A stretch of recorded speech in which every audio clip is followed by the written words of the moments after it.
Halo, Assalamualaikum. Perkenalkan, nama saya Olivina Mustika Aji. Saya biasa dipanggil Olive. Saya dari kelompok 3 dari Angkatan 9 UPT Baladiklat KKB Pati. Dan pada kesempatan kali ini saya akan menceritakan pengalaman pembelajaran saya selama pelaksanaan Agenda 2. Di Agenda 2 ini kami belajar bersama Ibu Sinta Armayani mengenai nilai-nilai dasar ASN, yaitu berorientasi pelayanan, akuntabel, kompeten, harmonis, loyal, adaptif, dan juga kolaboratif, yang disingkat menjadi berakhlak. Nah, nilai-nilai tersebut dilakukan untuk mencapai salah satu tujuan dan fungsi dari ASN, yaitu sebagai pelayanan publik. Pelayanan publik itu dilakukan untuk memenuhi kebutuhan warga negara. Makanya, kita harus memperhatikan kepuasan dari pelanggan yang dalam hal ini merupakan masyarakat atau warga negara.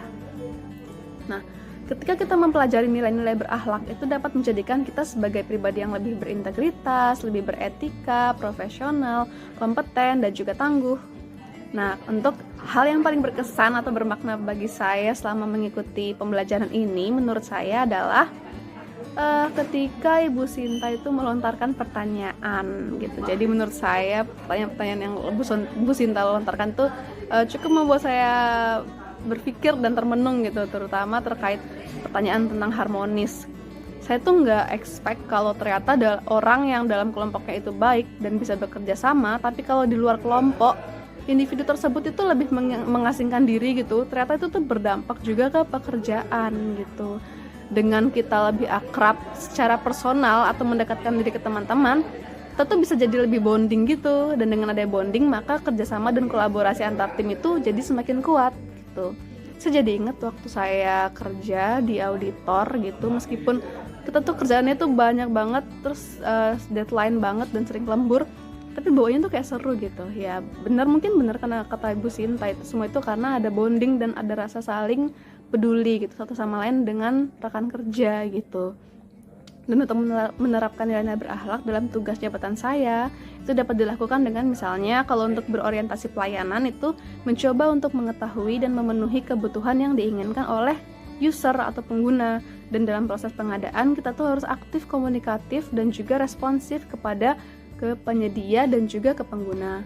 Kemudian akuntabel, kita mendokumentasikan dengan lengkap semua tahapan dari perencanaan sampai ke serah terima pekerjaan. Untuk kompeten, bisa mengikuti sertifikasi pengadaan tipe C. Untuk harmonis, kita selalu menyapa teman, berteman tanpa membeda-bedakannya, dan juga menjaga kerukunan antar teman. Kemudian untuk loyal, kita bisa menjaga integritas dan juga menolak adanya intervensi. Untuk adaptif, kita melakukan pengadaan berbasis elektronik, yaitu melalui LPSE.